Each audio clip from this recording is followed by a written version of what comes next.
Thank you so much, Jeff, for joining us on this podcast. We really appreciate you taking out time, to come on this podcast where we actually interview industry leaders, discuss with them a few use cases here and there.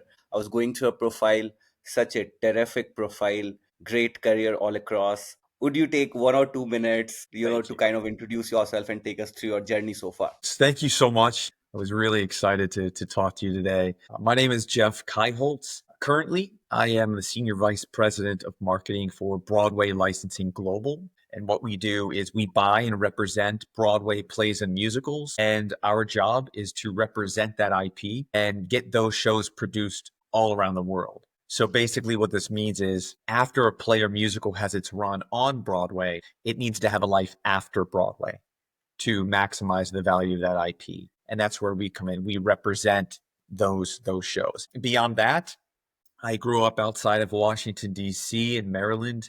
Worked in and out of New York City most of my career. I have a bachelor's degree in psychology. I have a mini MBA from Harvard in the business of entertainment, media, and sports, a mini MBA from MIT in AI and business strategy. And to be honest with you, man, it's as all of us, especially from, I think it was November 30th, 2022, when ChatGPT came alive for all of us, I felt that was a real inflection point for me in my career and saying, all right, the entire game has changed. And so I've been leaning in as hard as I can over those last several years to educate myself and stay at this intersection of art, commerce, and technology, or IP media technology. And so yeah, that's a little bit about me. Tell us a bit about the media industry. If you can give us an overview of how this industry functions, especially from the perspective of the US, it will be greatly insightful for our audience. Of course. So right now, as you may be aware, the media industry, if I can speak frankly, is really in a desperate situation right now. A lot of this has to do, of course, with the advent of streaming technology, where if you've seen the legacy Hollywood movie studios and television studios, the likes of Warner Brothers, Paramount, right, MGM, these legacy studios that have really shaped the last 100 plus years of media have been completely disrupted, right? And a lot of that had to do with OTT platforms, with direct to consumer. And so Netflix, right? When House of Cards was dropped by Netflix, and I believe it was, what was it, 2013, where you could binge a show, a very high quality show at one time. That was a novel concept. It game changed that. And then you had these legacy studios say, all right, we're going to create our own streaming platforms, etc. And what they did by moving so fast is they started to cannibalize their own what is called a windowing system, right? A windowing revenue model. So where a movie gets put out in a movie theater first for a specific exclusive period of time. Then it will move to rentals, and then it will move to cable, et cetera, et cetera. They completely started to eat away at that to try and earn market share in this streaming environment. And so fast forward, we have seen the market cap of these legacy companies plummet, fall off a cliff. A lot of them are being bought up. You saw Warner Brothers get bought by Discovery recently. That may be sold soon, it seems, if you read the trades. Paramount was just bought by Skydance. And are these old studios, the studios that produced The Godfather, the studio that produced Citizen Kane, are they, RKO just was bought actually by Concord Theatricals. Are these studios going to get chopped up? Are they going to get sold for parts? Are they going to continue to exist? We don't know. Like, really, if anyone says they know right now what's going to happen in 12 months, that's not the case. The other piece of this is the live side, the live theatrical side. So we've seen after COVID, right, the live theatrical space was decimated during COVID. Broadway, West End, regional theater across the globe, particularly in the United States. Yeah. We all got vaccinated. We're back outside. We're now gathering again.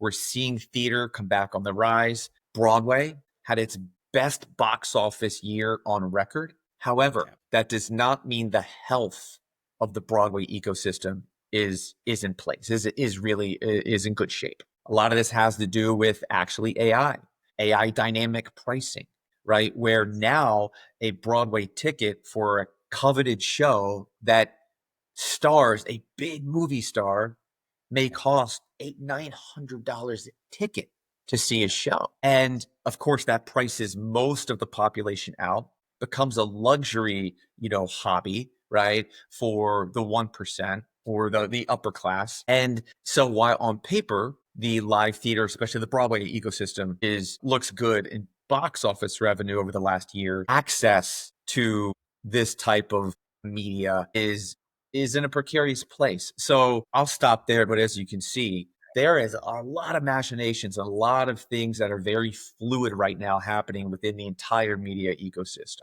Yeah.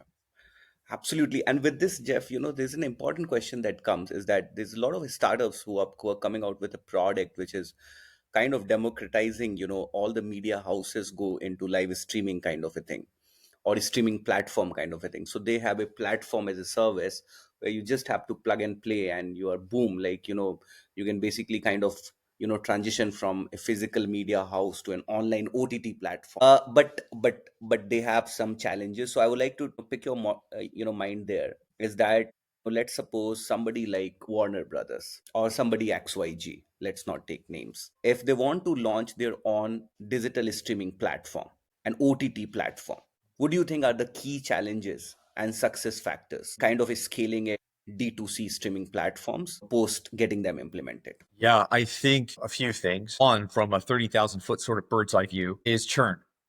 Right. So you need subscribers to come in. If that's say that's your model, let's start there. An SVOD service, right? A subscription video on demand service where you're paying a monthly fee and you get to watch however much content you want for that period of time. Well, of course, there are so many services out there right now, right? Where folks are just picking and choosing what they want. And maybe there's a certain series like Game of Thrones on, Warner Brothers Discovery or HBO Max, right?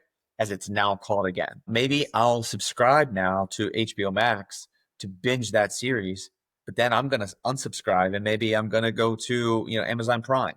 A lot of these, so there's a churn factor, right, of to be able to keep a subscriber and actually have lifetime value, over the course of their relationship with the platform. The second is revenue generation in and of itself, right? There's a lot of conversation happening right now about how creatives are being compensated for the work that they put onto these platforms. The days where, for example, in Seinfeld, right? NBC, when they created Seinfeld, as an example, those creatives and those stars had what are called back end deals where they shared in the profits to a certain degree on shows. They had a certain salary they made per episode. It was very cut and dry. Now, Yeah. with the algorithms and the churn, it's very hard to figure out who's earning what.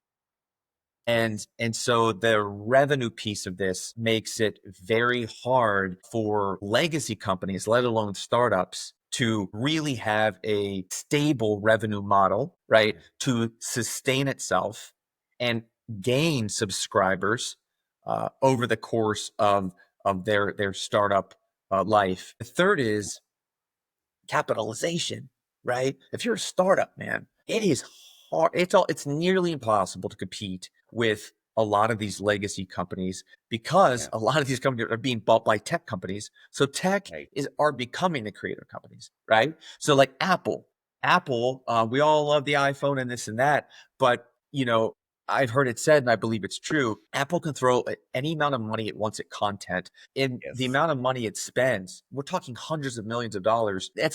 That's like loose change in their couch cushions, compared to a startup when you are having to Right. watch every dollar. So the Right. playing field's not level. You see what I'm saying? And so, these are things, man, that you have to think about. And then the fourth, and I'll stop after this. Some of these legacy companies, their own proprietary in-house technology is still Yes. antiquated. That's one of the Yes. dirty little secrets of the media industry, whether it's in the live theater space, it's in the, capture or film TV streaming space.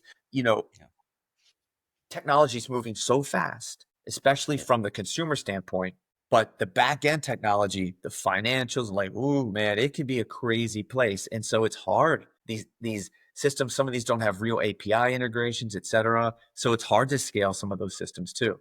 Does that make sense? Absolutely makes sense. And I think that is one of the challenges which a lot of startups are trying to solve for these legacy companies by kind of providing them a plug and play or a customized streaming software, to them. Because you must be, kind of going through, Jeff, a lot of these products are coming out in the market which are trying to reduce the Yep. latency of your streaming, increasing your streaming speed, reducing your latency. So that's where the fight is going on.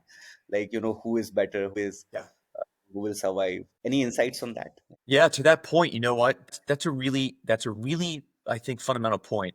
During my time at BLG, I have been with the company for almost 6 years, and we have scaled the company rapidly. We've become the fastest growing theatrical licensing company in the world. We were just acquired by Concord Theatricals, which actually was a really wonderful narrative story about how we took this boutique Yeah. company and catapulted it to a category leader in record time.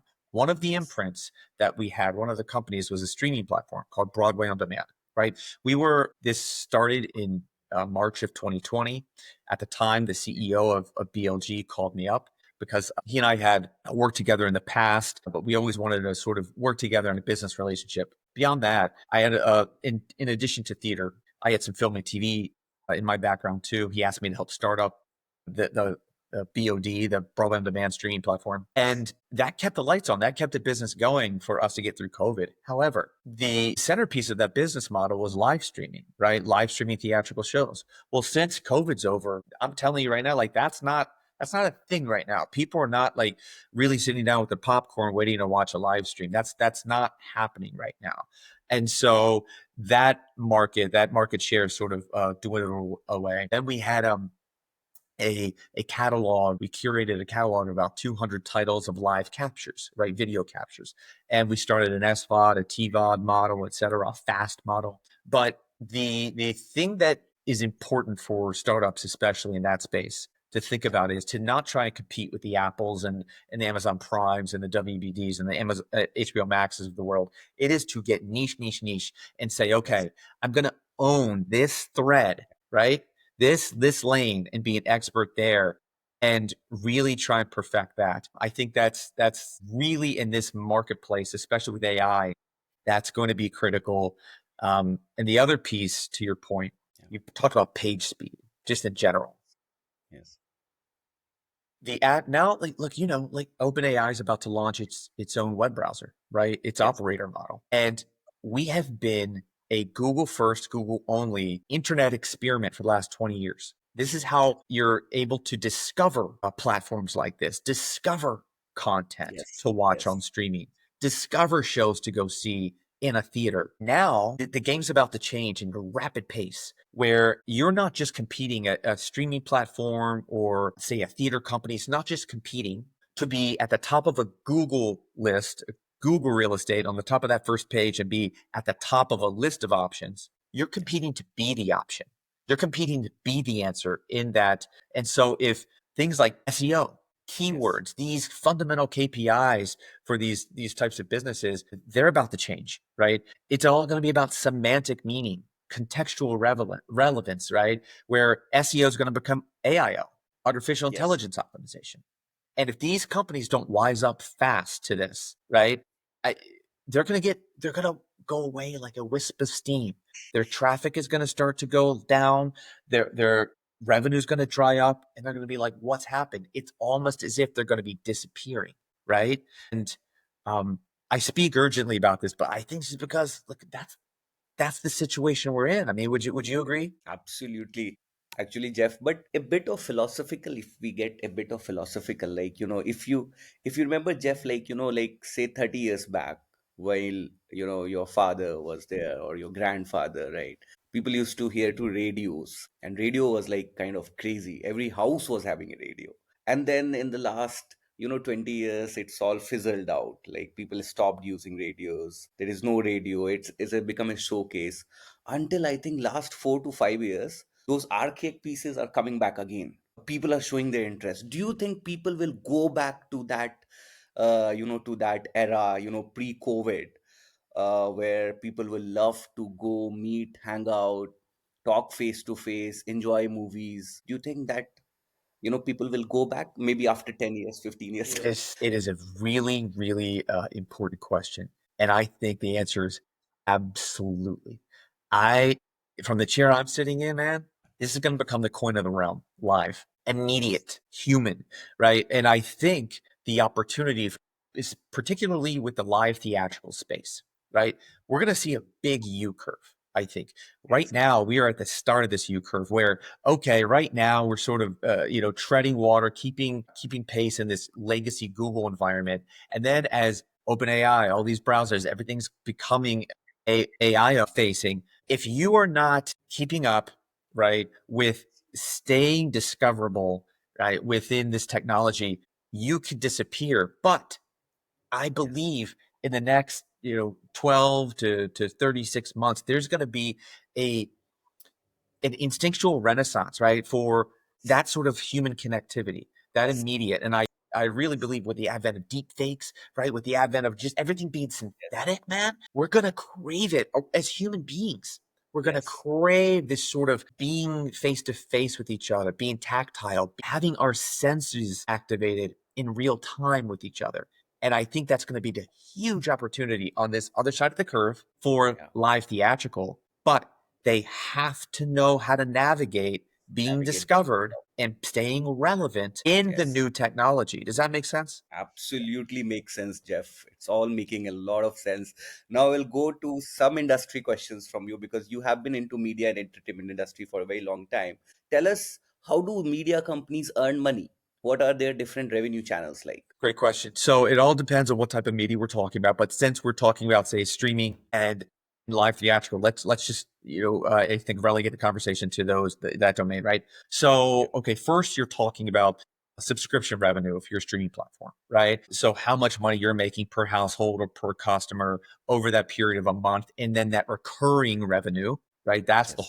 That's the whole game with subscriptions, the recurring revenue, different add-ons, different tiers, right? You can within a model say maybe there's a an ad-based tier, costs a little less money. No ads, costs a little bit more money, right? So you tier it that way. Then there Yes. are options to say buy products within a system. So maybe I'm watching a series and I want to own it, right? I want to make sure that I have it. If the cable ever goes down, or if I Amazon Prime, if I'm anywhere I am, I can access this video Yeah. right on my TV. Then there's merchandising, right? And so then there's the piece of, okay, so say there's a piece of IP that's really taken hold. You're going to start to see diversified revenue streams come off of that. Merchandise being one of them. Yes. Pivot to, for example, live theatrical. It's a similar thing, right? Where how these companies make money is clearly through the live experience. Or you're buying a ticket, right? You're buying concessions, you're buying merchandise.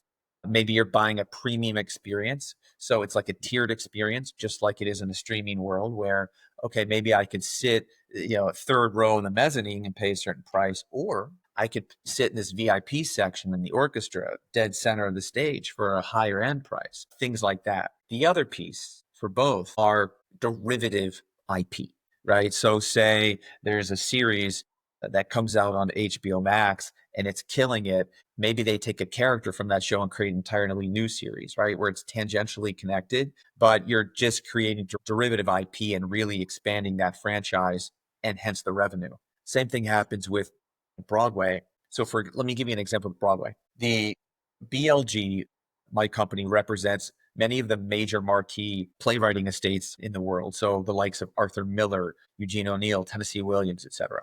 Arthur Miller, very famed American playwright. He wrote one of the most popular plays in American history called The Crucible. The Crucible has been popular for several generations. And there was a new play on Broadway this season, nominated for a number of Tony Awards, called John Proctor is the Villain. This is actually derivative IP off The Crucible. The main character in The Crucible, his name was John Proctor. Now there is a young writer, her name was Kimberly Bellflower, who very astutely said, okay, I'm going to take this idea of this character and put it into a modern situation where kids are learning about the crucible in modern day in a class. And I won't get into all the metaphors and everything, but the whole point is they're sort of tangentially connected. And we've seen in the licensing space where theaters are like, they're interested in Proctor. John Proctor's the villain. Now they're even a little bit more interested in revisiting the Crucible. Or if they're looking at the Crucible, they're saying, wow, there's this new thing called John Yes. Proctor's the villain. Maybe I'll license that too. And we represent both shows, right? So one hand can help the other. And in that way, I think that's a really good example of how that can work at its Yes, best. absolutely. This is great. Now, Jeff, since you have been kind of taking care of business development and marketing piece as well, and I truly understand that you have been an art director, you have run a lot of campaigns, right from mentoring the students to political campaigns. You come with a prolific background, and that's the reason you do this thing pretty well. Is that a lot of the young guys, they forget that people are not made in a day, people are made in a span of 15, 20 years of time, and you're a great example of that. Jeff, tell us a bit about the applications of AI, especially in account based marketing, or in a generic marketing thing, when it comes to media, entertainment, broadcasting and all. Yeah, sure. So thank you for your kind words about my background. I will say, yes, I do not have a linear journey. My journey has been nonlinear to say the least. I started running political campaigns. I actually came to New York as an artist. That wasn't paying the bills. So I pivoted to my social consciousness, started actually running political campaigns. That became my career for a while. Then I got into corporate communications, always had my hand on the art side. Here I am at BLG, et cetera, et cetera. And so I've sort of been known as the triage surgeon at my company, where I'm the Yeah. executive has been who parachutes into different parts of the company and helps stabilize them as we scale, right? So Yes. I'm this guy who can, I'm an execution guy, I'm a transformation guy. Yes. So right now I run our marketing division. I've run the marketing division for over 2 years. From the chair I'm sitting in, where AI is coming into this with ABM, et cetera, there's nothing more critical right now. We've seen the likes of Salesforce, et cetera, HubSpot over the years really start to personalize communications with different account-based marketing clients. Now, things are going to be happening more in real time. And I'll tell you, there are two things that stand out to me. One is in our environment, in a licensing space, our Yes. job, man, is to represent the copyright, the copyright holders, right? The underlying rights holders, and to represent that IP and to protect it, to protect the copyright. So we have to be very careful about how we're engaging with AI tools from a marketing front, because we want to be sure we are upholding best practices and not to violate any copyright. At the same time, we need those efficiencies. We would do ourselves great harm by not leaning into those efficiencies. So we're, from a policy standpoint, just companies all around in this space are just trying to figure this piece out. The second is, with respect to AI, is agentic, right? Yes. They're, with agents, they're going to become so fundamental in what we do on the day to day. These are going to become partners with us and probably start to learn our accounts better than we do. They're going to start to interface more with accounts than human beings do. And so we're going to have to really learn agentic management, I think, from a marketing standpoint. And I say this just generally, right? From in the media space with marketing, how we are engaging with accounts in real time, making sure that these agents aren't hallucinating, that the data is not synthetic, it's authentic. Yes. And this is going to become a much, much needed skill in rapid succession, I think, not just from an operational standpoint, man, but from a marketing standpoint. Yeah, absolutely. Now I will take you back to, like, 10, 12 years before, in this last part of the podcast, and would like to take your insights on. So you started with political campaigns, and one of the things which is very important in these campaigns is to deliver the right communication to the right audience. And would like to understand, how do what are the applications of data science, specifically, if we take, when it comes to political campaigns, may not be then, but now, Yeah, it's a or donor man, research, or it's so public huge. listening. Yeah, yeah, for sure. So, of course, when I was running campaigns, I sort of hung my hat up on political campaigns in about 2017. I was running campaigns from 2008 to 2017. So, I had about a decade of between New York and Brooklyn and Maryland and outside DC. Like, that's where I sort of moved and grooved. And the the data piece was exceptionally manual, right? Yeah. It's like we barely used Excel. Like Excel was the coin of the realm, right? And Yes. everything was manual. Everything took, forever. And to assess, to gather data, to analyze it. There are different proprietary systems, that software that helps you to assess and synthesize that data in no time flat. This is particularly helpful in fundraising, right? And Yes. identifying donors, identifying your core contributors. The other piece is that identifying those key voters that are more likely than not to come out and vote for you, particularly, for example, in primary elections. A lot of lay people don't really understand elections, where we have the primary, of course, and you have the general. Everyone understands that. But lots of elections are won or lost in the primary, where your hardcore voters are coming out to vote in a primary election. And sometimes those margins for success or defeat are razor thin, man. Yes. Data now, and there are systems with AI that can really help to assess at a door to door level, who on this block is almost certain to come out and vote. And not just vote, like vote if it's sunny, vote if it's cold, vote if it's raining, etc., based on all the demographics, right, statistically, of the voters that live in these Yeah. houses. So that is where, a lot of help is coming and is here with respect to political campaigns. If you're running a campaign, this is technology that is massively useful for you. Absolutely. And you see a lot of political parties, kind of taking the help of such technologies. And do you think it also helps in the democracy piece as well, Jeff? Because, for somebody who starts a political party now, it's not so tough as it was, say, 12, 13 years old, years back. They can analyze the data on their fingertips. They can find out, from where they can get the donations. So it's also kind of democratizing it more, like, in terms of more and more people becoming a part of political, stream, maybe. What do you think? Yeah, it's a great thought. With respect to, I will say, with respect to, say, a political party, yes, technically it is easier than ever. I will say, for some sort of third party, or to take hold, is a much, much different conversation. Right? This is a whole other conversation, bro. We could have at a different podcast. Right now, especially in the United States, there are two entrenched parties: the Republican and the Democratic Party, Yes. right? And there are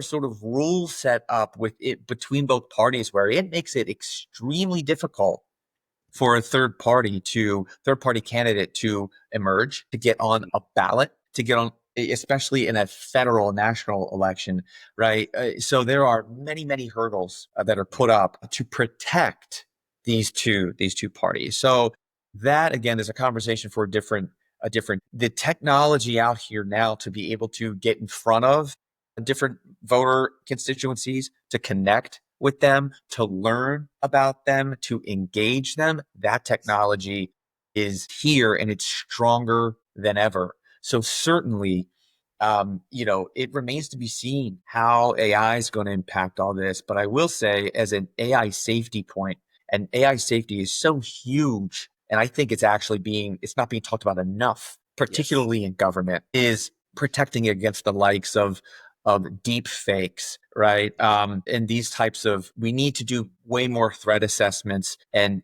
come together across political lines to talk about the integrity of elections, and of course, the economy and the media industry, what have Yeah. you.